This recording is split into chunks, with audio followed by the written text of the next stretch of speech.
अब एक नया टास्क मिला है बीपीएससी को सरकार के द्वारा।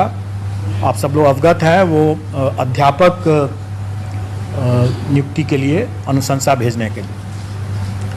इसका हम लोगों ने पाठ्यक्रम और परीक्षा के संरचना के बारे में अपने वेबसाइट पर प्रदर्शित कर दिया है और मैं समझता हूं कि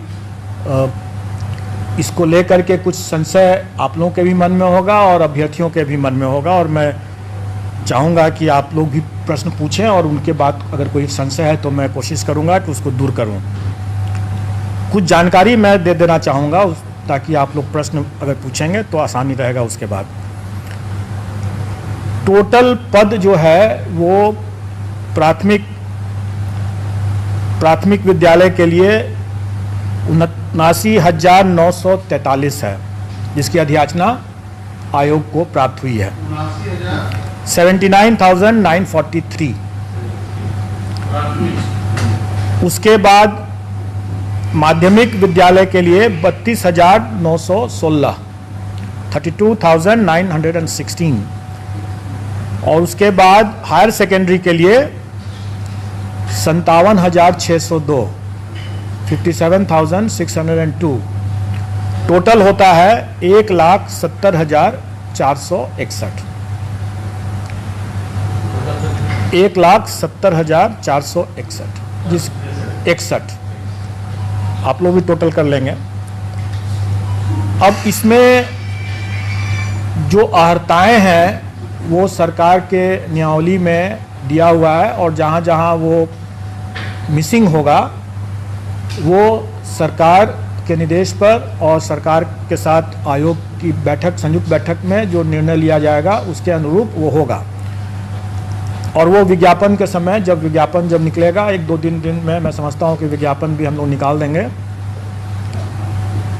वैसे मैं बता दूं मोटा मोटी तौर पर कि प्राथमिक विद्यालय के लिए जो न्यूनतम अर्हताएँ होंगी वो inter pass plus CTET plus diploma in elementary education या बीएड अगर किया हो तो वो होना चाहिए। माध्यमिक विद्यालय के लिए graduation plus state STET plus BEd, और हायर सेकेंडरी के लिए पोस्ट ग्रेजुएशन होना है और स्टेट और बीएड होना है। डिग्री मतलब graduation plus state plus BEd. और इसमें जो नियमावली के हिसाब से ही जो लोग वर्ष 2012 के पूर्व के जो होंगे, जो नियोजित हैं, उनके लिए टीटी मतलब टीचर्स एलिजिबिलिटी टेस्ट से वो उनको एग्जेम्पशन है। हाँ, तो ये हुआ। उसके अलावा फिर एज रिलैक्सेशन भी है उन लोगों के लिए, वो सारा चीज़ नियमावली में पहले से दिया हुआ है। वही चीज़ विज्ञापन में हम लोग रिपीट कर देंगे। अब जो हम लोगों ने जो पाठ्यक्रम निकाला और जो उसके लाइट में लोगों को जो जिज्ञासा या संशय है, थोड़ा मैं उसको दूर करना चाहूँगा। पहली बात कि ये लोग प्रश्न पूछ रहे हैं कि परीक्षा एक ही दिन में होगा, एक दिन से अधिक में होगा, तो हम लोग आवेदन जो मांगेंगे वो इन सभी पदों के लिए एक साथ मांगेंगे, एक ही आवेदन होगा।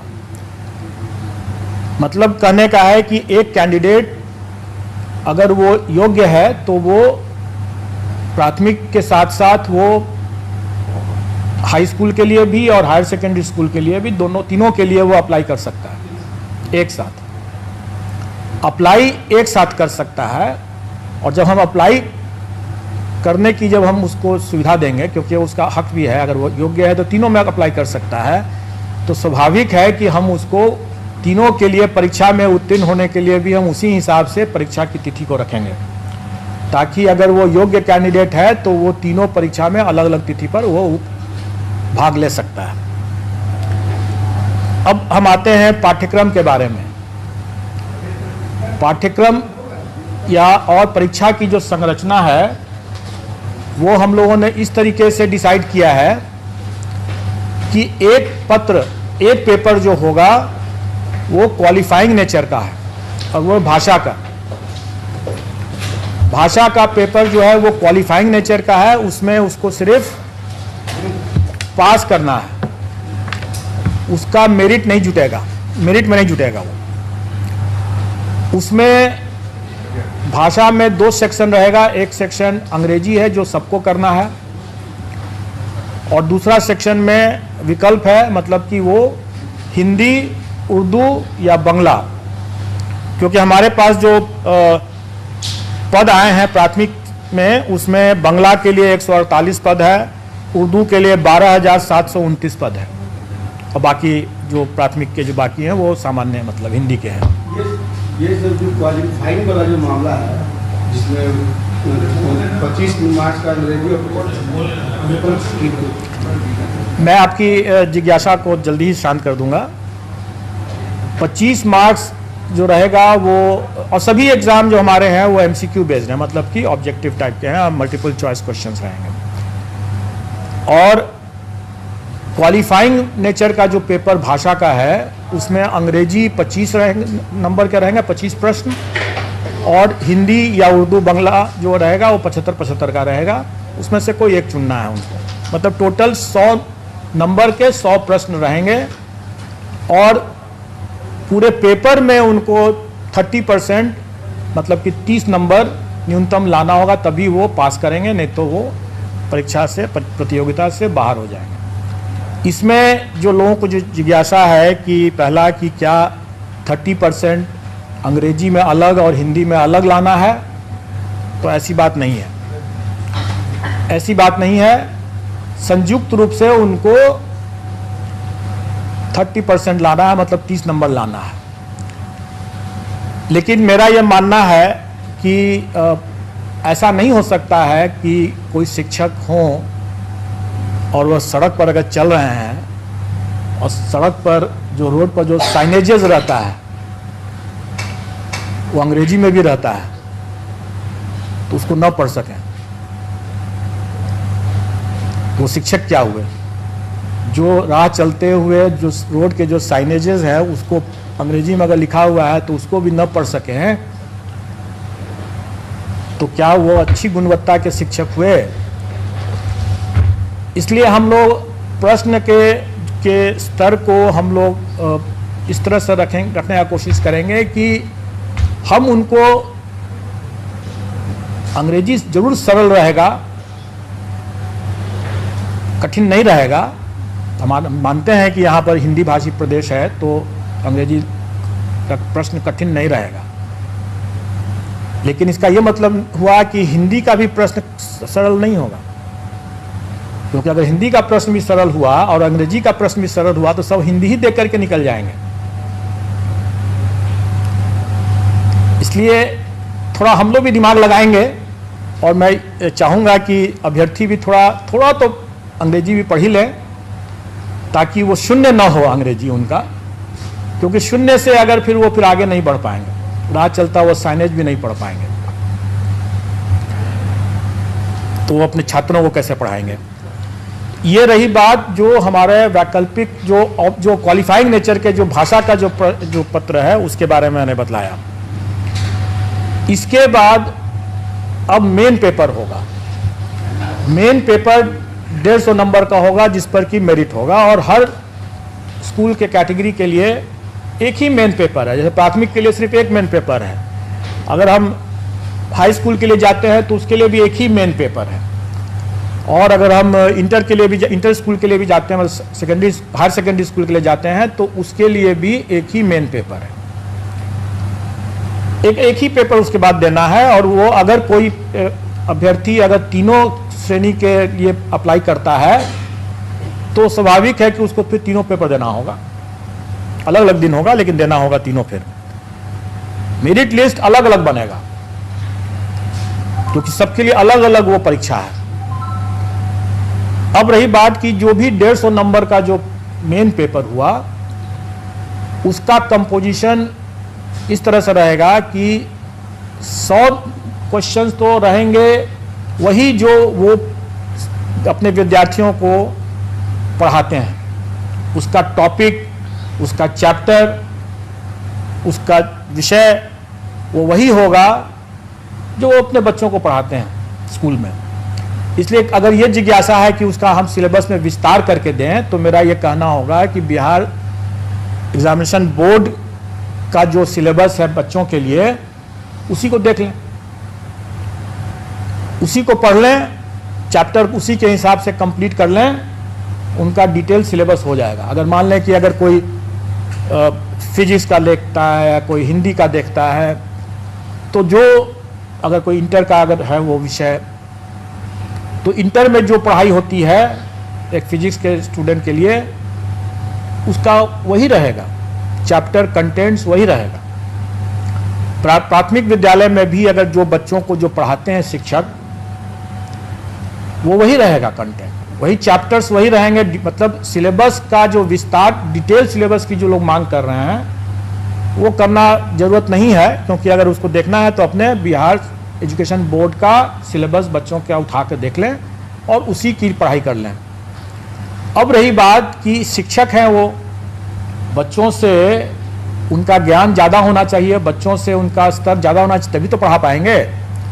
तो स्वाभाविक है कि प्राथमिक शिक्षक के लिए जो अभ्यर्थी होंगे, उनका चैप्टर तो वही होगा जो बच्चों को पढ़ाने वाला है, लेकिन उसका स्तर जो होगा वो बच्चों वाला तो नहीं होगा।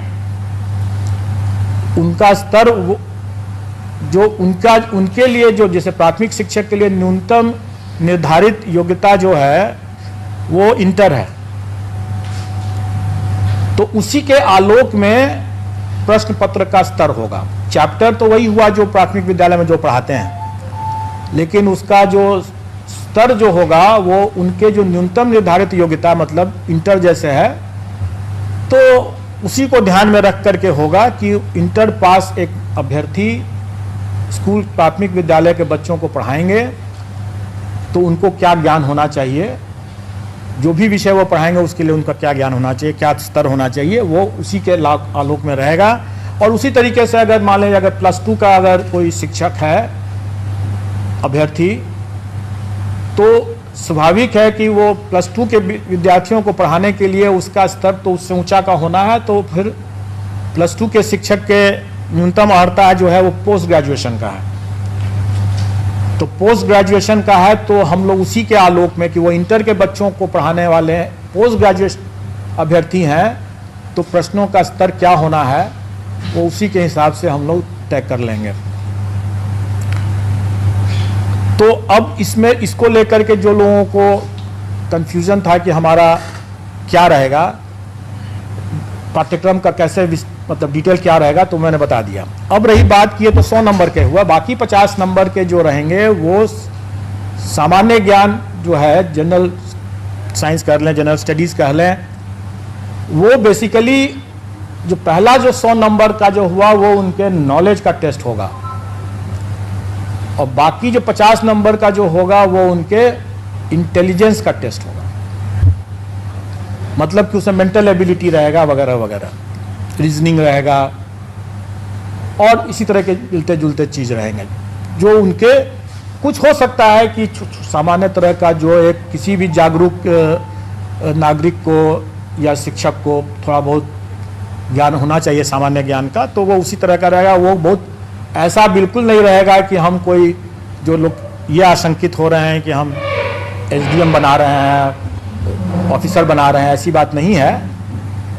वो भी लोक सेवक ही होंगे और जो SDM जो है वो भी लोक सेवक ही होंगे, और किसी भी एक लोक सेवक को एक जो सामान्य ज्ञान का जो स्तर होना चाहिए, इसका स्तर उतना ज़्यादा नहीं होगा, जो कि स्पष्ट है।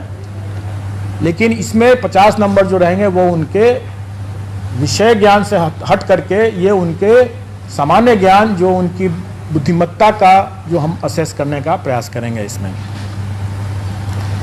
अब रही बात कि इस पूरे मामले में हम लोगों ने इस बात शुरू से ही स्पष्ट कर दिया है कि इसमें तुक्केबाजी को हम प्रश्रय नहीं दे सकते हैं।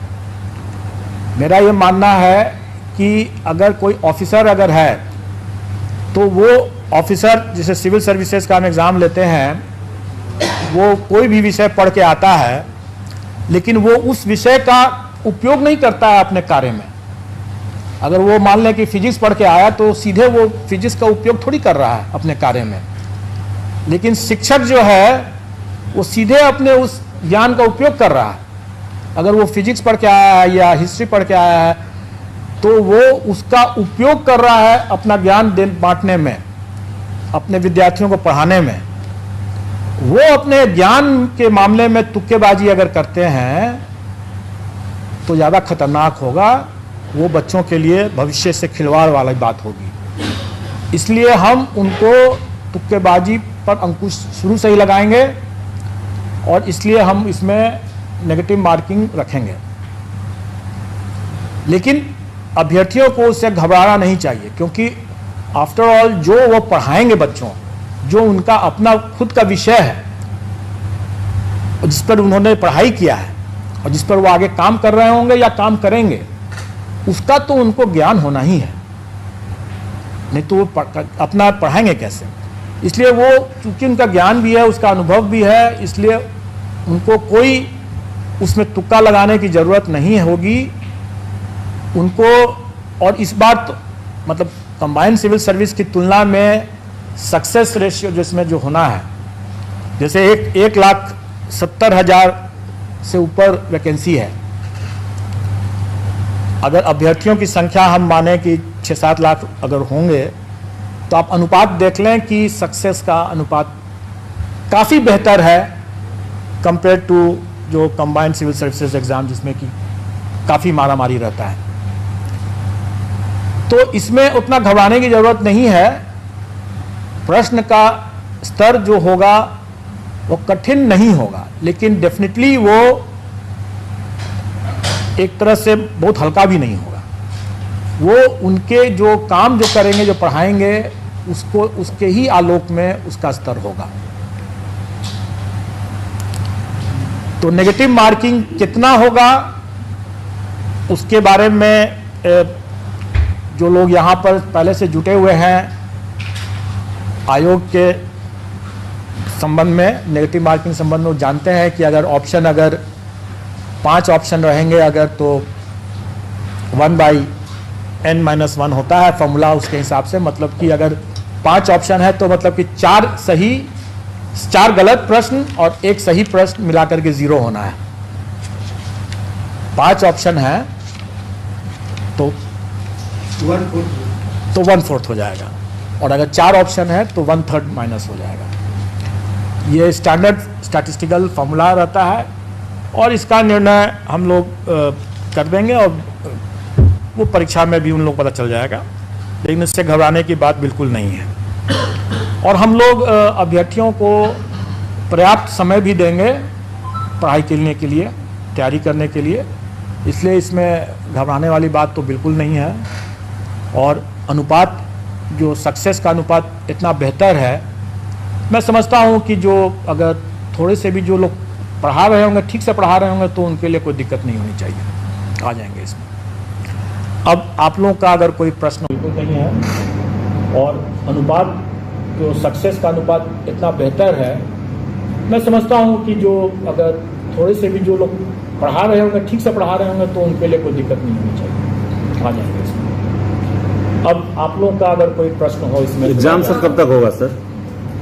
एग्ज़ाम कब तक होगा? एग्ज़ाम हम लोग कोशिश करेंगे कि हम लोग उनको लगभग 3 माह का हम लोग उनको टाइम तो देना चाहेंगे, 90 दिन का। दिसंबर में लगभग एग्जाम हुआ था, नवंबर तक तो सितंबर को हम लोग एक साथ रोटी भी खा सकते हैं और सब्जी भी खा सकते हैं। सितंबर तक हम लोग मतलब तो हम लोग सितंबर में अगर वो परीक्षा कर रहे हैं तो इसका ये मतलब थोड़ी है कि हम लोग उसके पहले परीक्षा दूसरा नहीं दे सकते हैं। अगस्त लास्ट 90 दिन के बाद कभी भी हम लोग उसके मतलब नहीं, ऐसी बात नहीं, हम लोग आसपास हम लोग उनको पर्याप्त समय देंगे। और मोटा मोटी आप ये समझ के चलें कि अगस्त महीने में एग्ज़ाम होगा, अगस्त महीने में एग्ज़ाम होगा। हम लोग अभी चूँकि वो ये एग्ज़ाम 4 दिन चलेगा, क्योंकि 4 पेपर हो जाते हैं, और चूँकि हमें सबको मौका देना है, प्राथमिक के लिए भी और हाई स्कूल के लिए भी और हायर सेकेंडरी के लिए भी, इसलिए वो हमें समय लगेगा उसमें। पेपर वन जो होगा सर भाषा का जो बता रहे हैं, तो वो तीनों के लिए अलग अलग होगा? नहीं, एक ही होगा, वो तीनों के लिए होगा। प्राथमिक, माध्यमिक और उच्च माध्यमिक का एक ही पेपर भाषा का होगा, इसलिए आपको वो सरल होगा जी, वो सरल होगा। हम लोग चाहेंगे कि जो हमारे शिक्षक हैं वो अपने भी मतलब सर उठा करके चलें, और आप लोग भी जब जाकर के जब कभी चेक करते हैं और वो पाते हैं कि उनको मतलब एक स्पेलिंग नहीं अपना रविवार शनिवार तक नहीं जानते हैं, तो फिर बड़ा दुखद लगता है कि वैसी नहीं होगी बात। बस उतना ही जानना है उनको, क्योंकि उसके बाद जो अपने विषय के जो है वो अपने विषय के तो ज्ञाता हैं ही। इसका सिलेबस क्या होगा सर भाषा का? वही तो मैं बता रहा हूँ कि ये एक सामान्य होगा। अगर मान लें कि अंग्रेजी की बात अगर करें तो वो कम से कम अगर अंग्रेजी का अखबार उठा करके पढ़ तो सकें, 4 लाइन में कोई लिखा हुआ है तो उसको समझ तो सकें कि क्या लिखा हुआ है, उतना ही भर है, ये सामान्य है। कोई हम उसमें उनसे शेक्सपियर के बारे में नहीं पूछने वाले हैं। सर इसमें कट ऑफ मार्क्स जैसे था कि सर प्रधानाध्यापक बना 40 पे, वो सामान्य प्रशासन का बहुत पुराना सर्कुलर है और वो सभी परीक्षाओं में लागू है, वो इसमें भी लागू है। सर अभी इंग्लिश पेपर की बात कर रहे थे, तो जहाँ तक मेरे नजरिया है कि ग्रामीण क्षेत्र में बहुत कम ऐसे टीचर है जो इंग्लिश पढ़ाते हैं। गवर्नमेंट स्कूल में इंग्लिश का साधन नहीं है, तो लोग कैसे पढ़ेंगे और कैसे पेपर दे पाएंगे? देखिए, जैसे आप शायद पता नहीं थी कि नहीं थी, मैंने बताया कि क्या ग्रामीण क्षेत्र के लोग पटना नहीं आ रहे हैं? आ रहे हैं। और सड़कों पर आजकल पटना के सड़कों पर आप देखेंगे कि साइनेजेस जो हैं काफी अंग्रेजी में लिखे हुए हैं। जितने व्हाट्सएप जो होते हैं, बहुत से व्हाट्सएप तो अंग्रेजी में भी लिखते हैं ना।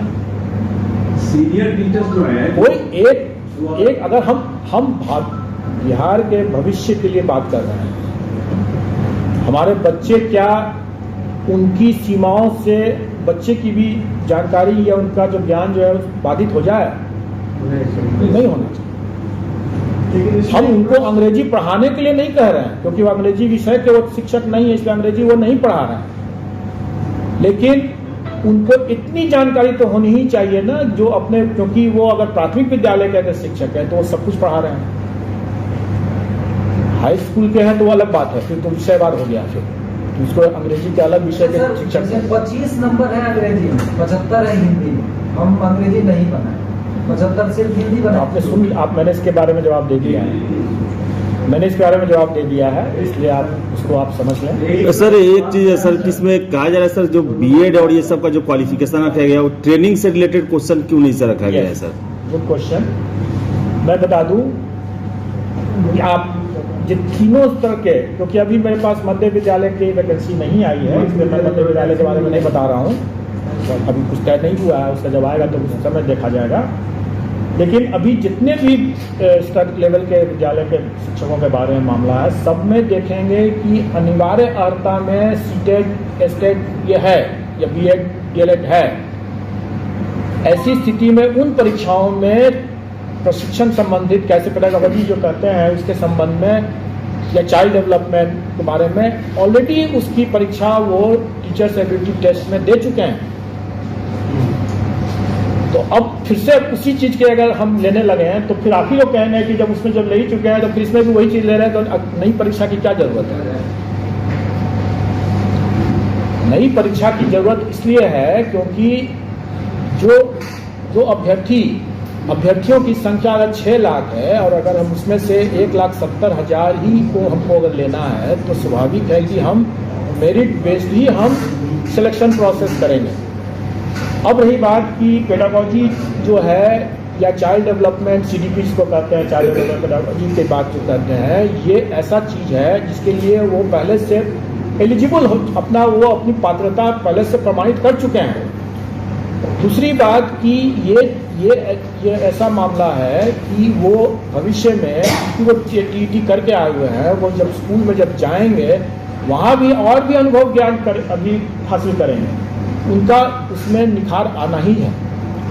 उस पर हमको एक बार जब एलिजिबिलिटी टेस्ट कर चुके हैं उस बिंदु पर, तो दोबारा हमको उसी बिंदु पर उसकी परीक्षा लेने का कोई मतलब नहीं है। सर पहले क्वालिफाइंग परीक्षा होगा, उसके बाद ये भाषा वाले में अब जनरल तो हो गया, इंग्लिश और हिंदी दोनों होना चाहिए, लेकिन अगर कोई बंगला का स्टूडेंट है या उर्दू का स्टूडेंट है, उसके लिए क्या वो भाषा का क्या? वही तो मैं बताया ना कि हिंदी ऑब्लिक उर्दू ऑब्लिक बंगला। हिंदी ऑब्लिक। प्रश्न पत्र बाइलिंगुअल रहेगा या हिंदी केवल? देखिए, प्रश्न पत्र जो हमारा जो सब्जेक्ट का जो रहेगा वो बाइलिंगुअल रहेगा, लेकिन नेचुरली अगर हिंदी का प्रश्न अगर है, एक कप पेपर है, तो हिंदी में ही सिर्फ रहेगा। अगर इंग्लिश का है तो फिर उसमें हिंदी तो नहीं रहेगा।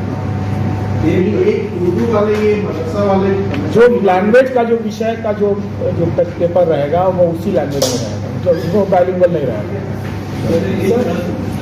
ये DAV को लेके बिहार में जो अब तक परीक्षाएं हुई है, इसमें महिलाओं को विशेष छूट दिया गया है कि 85% उनके लिए 85 मार्क्स है, तो क्या वो छूट आप जारी रखेंगे या फिर जो 90 का है? देखिए, जो मिनिमम क्वालिफाइंग जो कट ऑफ है वो सरकार के द्वारा पहले से निर्धारित है। उसमें महिलाओं के लिए अलग है, सामान्य के लिए अलग है। वो उसका पूरा आप लोग को ज्ञान होगा, हमारे पाठ्यक्रम में भी वो परसेंटेज लिखा हुआ है। अब रही बात कि सरकार ने इस बार जो नियमावली जो बनाया है, उसमें प्राथमिक विद्यालय के शिक्षकों के लिए शिक्षकों के पद पर महिलाओं के लिए आरक्षण जो है 50% 50%, अन्य में 30% या 35%। प्राथमिक में 50 और अन्य में 35। अन्य में जो पहले से है वो सही है, और प्राथमिक विद्यालय के केस में 50% आरक्षण महिलाओं के लिए। सर ये जो एग्जाम जो 2 एग्जाम होंगे तो क्वालिफाइंग एग्जाम पहले होंगे, उसके बाद मेंस होंगे या इससे कोई फर्क नहीं पड़ता है, क्योंकि हमारे जो भी एग्जाम है MCQ बेस्ड हैं, और इसका इवैल्यूएशन हमारे कंप्यूटर से ही होंगे, क्योंकि हम हमेशा करते आ रहे हैं। जो लोग आयोग के पास आते रहते हैं या आयोग की पद्धति से वाकिफ हैं, वो जानते होंगे। मैं 1-2 बातें और बता देना चाहूँगा जो लोग नहीं वाकिफ होंगे उनके लिए। पहली बात कि ये MCQ बेस्ड होगा, तो इसमें हम सारा का सारा जो है कंप्यूटर से ही हम इवैल्यूएशन करते हैं। और हम लोगों ने एक नई परिपाटी बनाया है कि जो हमारे आंसर की जो निकलते हैं वो हम पहले से प्रदर्शित कर देते हैं, और उस पर जिसको आपत्ति करनी है तो आपत्ति भी करते हैं, 1 बार 2 बार, तो वो इसमें रहेगा। जो हम लोगों ने इतने दरमियान में जो अनुभव हासिल किया है इस तरह की परीक्षाओं को लेने में, और जो सुधार किया है, उसका लाभ शिक्षक अभ्यर्थियों को भी होने वाला है। तीसरा इसमें यह रहेगा कि पारदर्शिता बरतते हुए हम उनका OMR शीट को वेबसाइट पर उनको दे देंगे, ताकि वो अपना OMR शीट देख सकें कि उन्होंने क्या किया है। ये पूरी ट्रांसपेरेंसी रहेगी। लेकिन इसके साथ साथ मैं ये भी बता दूं, उनको ये आगाह भी कर दूं कि जो ये सुविधा दे रहा हूं, तो उसके साथ साथ जो पारदर्शिता और जो कड़ाई जो की बढ़ती जाएगी, उसके बारे में भी जानकारी दे दूं। हम लोग अपना प्रश्न पत्र जो है वो सीधे एग्जामिनेशन सेंटर में अभ्यर्थियों के सामने खोलेंगे। वो कहीं किसी सेंटर सुपरिटेंडेंट के चैम्बर में नहीं खुलेगा, वो पहुंचेगा। और जो लोग यहाँ से पहले से आते रहे हैं वो तो वाकिफ हैं, जो नहीं आ रहे हैं पहली बार आ रहे होंगे, जो उनके लिए मैं बता दूं। और शिक्षक अभ्यर्थी क्योंकि के लिए ये पहला अनुभव होगा, ताकि बहुत पहले जो इस